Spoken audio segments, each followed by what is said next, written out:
একটি গুরুত্বপূর্ণ প্রশ্ন হলো ভাই, আজকে সারা পৃথিবীর প্রায় সব দেশেই মোবাইলে ইমার্জেন্সি ব্যালেন্স নেওয়ার একটা সিস্টেম চালু আছে। কেউ যদি ইমার্জেন্সি ব্যালেন্স নেওয়ার পরে যদি তার আল্লাহ না করুক মৃত্যু হয়ে যায়, তিনি পরবর্তী রিচার্জের আগে মারা গেলেন, তাহলে এই মোবাইল কোম্পানির এই টাকাটা তিনি কিভাবে পরিশোধ করবেন?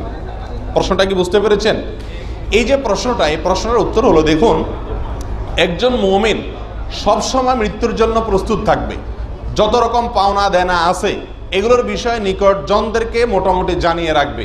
বিশেষ করে মোবাইলের বিষয়, যেহেতু বারবার রিচার্জ করার ব্যাপার আসে, বারবার ব্যালেন্স শেষ হয়, ইমার্জেন্সি ব্যালেন্স নিতে হয়, তো বারবার তো আর আমি আমার ছেলেকে, স্ত্রীকে বলা সম্ভব না যে বাবারে আমি 20 টাকা নিয়েছি, 50 টাকা নিয়েছি মোবাইল কোম্পানির কাছ থেকে, মারা গেলে তোমরা পরিশোধ করিও। এটা তো বারবার বলা সম্ভব না।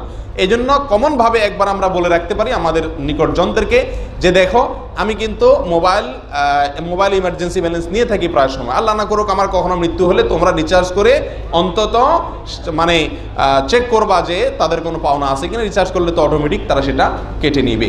এভাবে আমাদের ইমার্জেন্সি ব্যালেন্সের যে সমস্যা, এই সমস্যা থেকে আমরা উত্তরণের পথ আশা করি খুঁজে পাবো।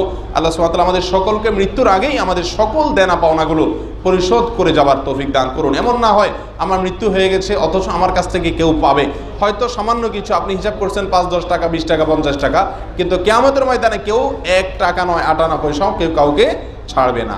অতএব কোম্পানির কোনো পয়সার দায় যেন আমার উপরে না থাকে, সেজন্য আমরা সচেতন থাকা দরকার, প্রিয়জনদেরকে জানিয়ে যাওয়া দরকার আগে থেকেই। আল্লাহ সুবহানাহু ওয়া তাআলা সকলকে তৌফিক দান করুন।